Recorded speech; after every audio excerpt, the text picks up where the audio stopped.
سلام البنات، نتمنى تكونوا كامل بخير. جيتكم اليوم بلامونة، جربوها اكيد راح تحبوها. كما راكم تلاحظوا معنا تجيكم طالعه خفيفه. خليكم انتم تجربوها وتردوا لي الخبر في التعليق. ما تنسوش الاشتراك في القناه، وصفات متنوعه مع كنيوز، وتفعلوا الجرس.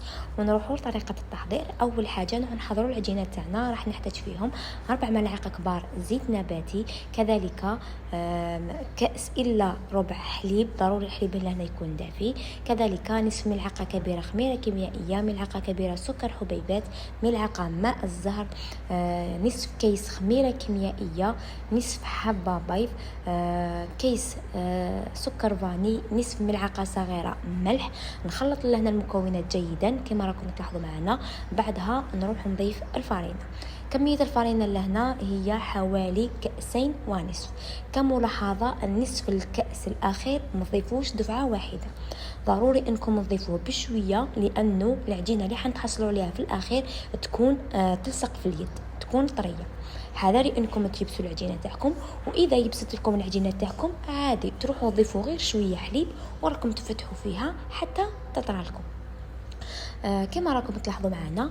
بعد ما العجينه تاعي لميتها بالفارينه، نروح لهنا ندير في يديه شويه زيت، وندير في سطح العمل، ونروح ندلك العجينه تاعنا.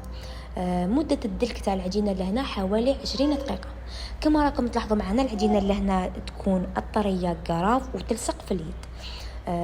لازم تكون بهذا القوام.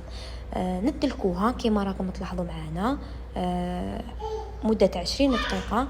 بعدها نروحوا نجيبوا وعاء نديروا فيه الزيت باش ما تلصقناش العجينة تاعنا، ونخلوها تختمر حوالي 45 دقيقة.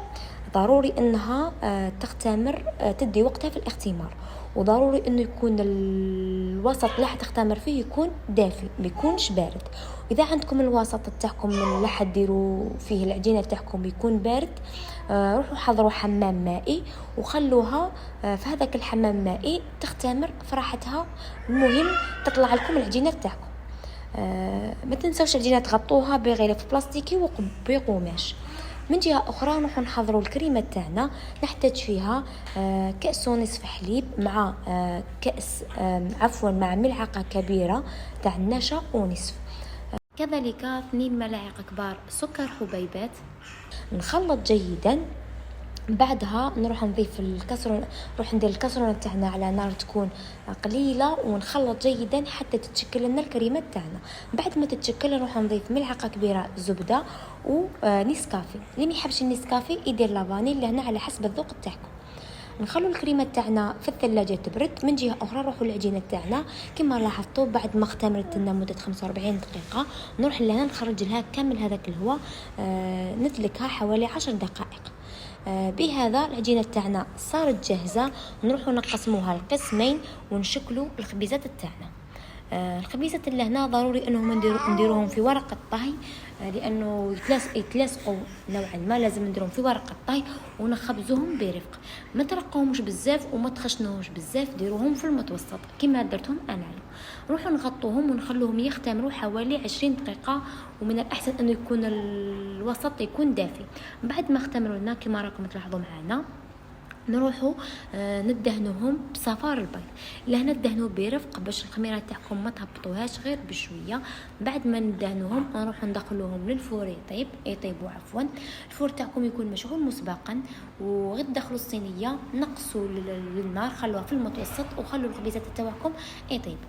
بعد ما طابوا كما راكم تلاحظوا معنا جو هبال، ولا الخبيزات خفاف وطرايا. نخلوهم يبردوا، ضروري انهم يبردوا مليح. بعد ما يبردوا نروحوا كل خبزه نقسموها لنصفين كما راكم تلاحظوا معنا، لان قسمناهم بكل سهوله. العجينه تاعنا كانت بونج، كانت خفيفه قرف.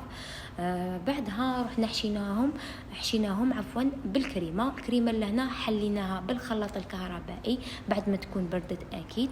والتزيين اللي هنا نروح السطح تاعنا نديروا له الحسيله او لاجولي اللي تكون متوفره عندكم في البيت، وتروحوا ترشوهم بالسكر غلاس كما راكم تلاحظوا. شوفوا العجينه جات تقول بونج خفيفه قراف. نخلوا الليمونه تاعنا تبرد. نتمنى انكم تجربوها وتخلوا لي رايكم في تعليق. ما تنسوش الاشتراك في القناه وتفعلوا الجرس، واللي عجبوا الفيديو تاعنا اليوم ما يبخلناش بالاعجاب. سلام، نخليكم تشوفوا التكمله تاع الفيديو.